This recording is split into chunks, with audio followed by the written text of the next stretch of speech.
And we are back with the fourth segment of the GSMC basketball podcast presented by the GSMC Sports Network. And in this fourth segment, we are going to be talking about some realistic and dream offseason targets for some teams. Now, this is a list that comes from Bleacher Report, and I'm just going to give my opinions on, the people on this list and where I think they could end up in this off season, as well as, if it's a dream, if it's reality, this, that, and the other. So I'm just going to go ahead and pull up the list right now. Let me see if I can do it. No, that's the wrong one. There we go. That's much better. All right. So we have this slideshow. So the first star that I'm going to bring up is Trae Young. So obviously Trae Young, he was in. Oh, wait a second. The text is you guys can't see it on the audio side, but the text is looks a little bit weird on the display title there. There we go. Just adjusted that. So Trae Young, obviously Trae Young has been involved in several trade talks, and there's growing questions on, what team he's going to end up on. People are saying he could end up on the Spurs, the Lakers, and obviously, like, everyone is, whenever the Lakers need a star, it's like every single star is up for grabs for LA. It's kind of ridiculous, but honestly, Trae Young does seem to be a realistic option for the Lakers. I mean, they do have the pieces that they can trade away to get him, and it wouldn't be a bad fit to have Trae Young on the same team as LeBron and Anthony Davis. And that is the more realistic option. Now, the fantasy option would be Donovan Mitchell, because Donovan Mitchell, like, he's asking for a lot of money. He's going to ask for a huge contract, a huge supermax deal, and needing to pay both LeBron and Anthony Davis on top of needing to pay 200 million for Donovan Mitchell, it seems a little bit unrealistic to me. So, I personally do not think that the Lakers have a single chance of landing Donovan, and, like, I think it's just all dreams, smoke and mirrors at this point, because this is usually what the Lakers do in the off season. They hype up they either hype up the fact that they can get a specific free agent. They did that with Kyrie Irving, they did that with Kawhi Leonard, they did that with Paul George. They did that with so many stars in the past, and they all eventually end up not being true. Like, you'll see everywhere on the internet just fantasy jersey swaps where it's just random star players in a Lakers jersey, and it's just like, ooh, we could possibly get this guy. Ooh, we could possibly get this guy. Oh, maybe we can get this guy. And not only that, Twitter is also loaded with people that make fantasy trades that they think would work and they think GMs would accept, when in reality it's just an egregious trade and definitely would not work. So that's one. So Trae Young is one star whom I believe is going to probably leave, and that's a realistic option for the Cavs. Now, for the Golden State Warriors, now their dream option is, you guessed it, Mr. Kevin Durant, the Snake, the one and only, the man that ruined my Brooklyn Nets and stepped on the 3-point line when he was taking that shot over PJ Tucker in Game 7.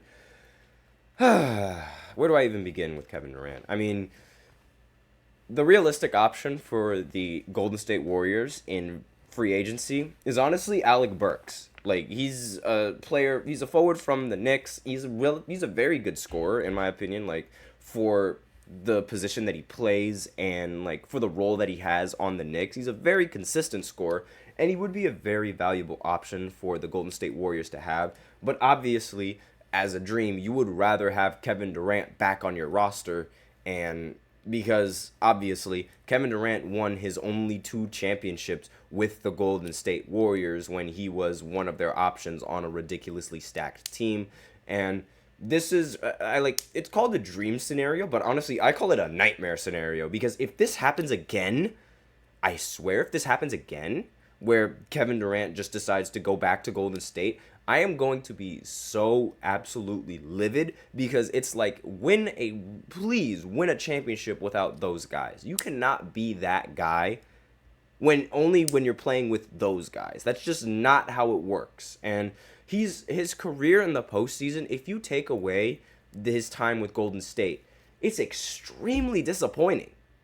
Extremely disappointing. I mean, even like we'll start with OKC. Like he lost in the finals to LeBron James, and I mean he was a young player, so I mean it makes sense how they lose. Then as he matures, he blows a 3-1 lead to the Golden State Warriors when he had it like in the bag. Then he decides to join that Warriors team, wins his championships. Then he decides to leave in hopes of winning a real championship, only to join another super team in the Brooklyn Nets with, James Harden and Kyrie Irving. Doesn't make it, only makes it to the second round. And then in the next year, when it was just him and Kyrie, they get swept by the Boston Celtics in the first round after having a horrible game 2. Then when the going got tough, he decided to leave the Brooklyn Nets and join the Phoenix Suns, where they then lose in Game 6 at home to the Denver Nuggets, the eventual champions, in embarrassing fashion. And then this year, where they lose to the Timberwolves and they get swept.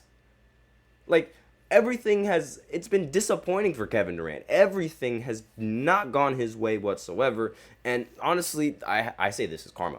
This is just karma. Like, this is what happens when you essentially sell your soul for the rings. Because that's what he did. Like, in my eyes, that's exactly what he did. He sold his soul for those championships. But aside from that, let's move on to the next free agent, which is Paul George. So there's a possibility that he could join the Sixers. I think that's a very likely possibility. The Sixers, they have enough cap space. They do have the ability to offer a max to Paul George if the Clippers do not offer it to him. Now, another landing spot a dream landing spot would be OKC. I'm sure a lot of Oklahoma City Thunder fans would love to have Paul George back on the roster. He had one of his best seasons with the Thunder. He was I believe he was third in MVP voting when he was on the Thunder at one point. And again, he was a very, very valuable player for the team, despite the fact that he was only able to make it as far as the first round. But a more realistic option for the Thunder would be Isaiah Hartenstein from the Knicks. It seems like everybody wants to just steal all the Knicks players from me. But aside from that, Isaiah Hartenstein would be a very good option for the Oklahoma City Thunder. And it's a much more realistic option because that would be a lot of money that you have to give to Paul George. And I don't really think they're willing to give up that much money for Paul George. Now, next player on the list is DeMar DeRozan. Now, I talked about DeMar in the previous segment, how he was a little bit bitter with the Raptors and trading him, and I do feel bad for him. Excuse me, in that sense, but now a realistic spot, a dream spot for him would probably be the Clippers. I mean, DeMar on the Bulls, it's been a little bit underwhelming. Like, they haven't really done much. They've just been mid.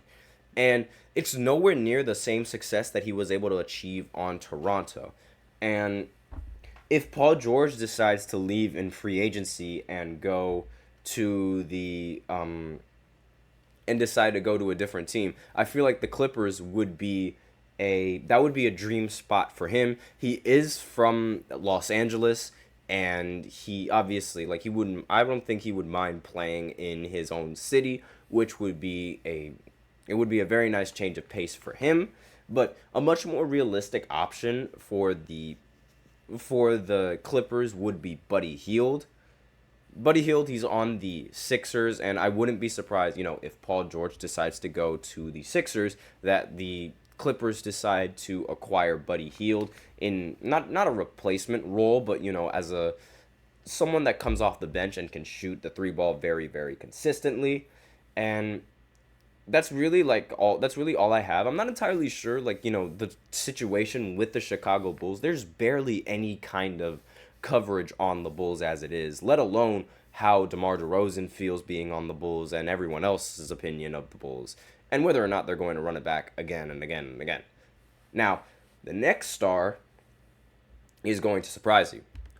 LeBron James. So, LeBron, a dream selection, a team that would dream of having him would be the 76ers. I mean, there was when LeBron in 2018, when he was going on that ridiculous postseason run and he ended up going into free agency, a lot of people were questioning exactly where he wanted to go in that free agency. And nobody would have really expected them to be the. No one expected him to join the Lakers. I mean, there was a lot of optimism that he would join the Lakers, but nobody really thought about that, if that makes sense. And a lot of people thought he was going to join the Sixers because the Sixers had looked like they had a much better young core and a much brighter future than the Lakers did with the squad that they had. And obviously, like, if the Sixers get LeBron, this is a dream scenario. Like, I don't see this happening whatsoever. They have a much better chance of getting Paul George than they do getting LeBron. Like, that is a much more realistic option. The Sixers seeking Paul George. Like, that's my thoughts on that. So, next on the list is honestly quite obvious. And hold on just one second. I'm just pulling up the list again, which will be Darius Garland. Now, obviously, we know that the Cavs and their drama, it's reached a very high peak right now.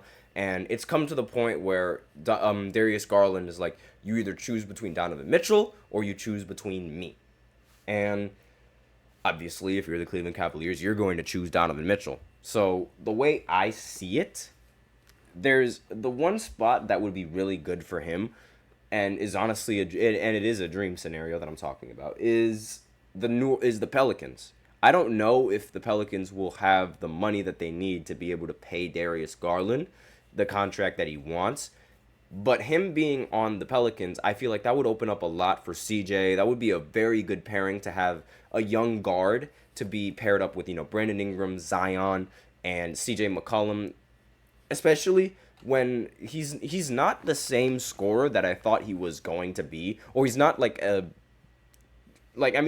I thought he was going to be like a 21, 22 point per game scorer, but in reality, he wasn't. And I know he was only a few points off of that 20 point per game average, but I'm being generous when I say 22. I really, at the beginning, I thought 25 points per game, along with, maybe 7 or 6 assists. Again, just being generous, but I expected a lot more from Garland. And the fact that he was a little bit underwhelming, I don't see him as like a number 2 option. So I feel like a team like the Pelicans, where they have several options, would best suit him. But a more realistic target for the Pelicans would most likely be Malik Monk. And Malik Monk, he's the sixth man, and obviously he is a sixth man, and he's a very, very good option as the sixth man. And I mean, I wouldn't be surprised if he ends up getting into the starting lineup with Actually, no. I feel like he'll be a much better option for the Pelicans coming off of the bench. Like, because he's had much better experience coming off the bench. He's also a much better, just a much better player coming off of the bench. So that's all I have for this fourth segment and the dream scenarios. So with that, we will go ahead and go into the fifth segment, where I talk about what Draymond Green and Shaq had to say on the podcast about their respective championship teams. So I will be right back after this short break.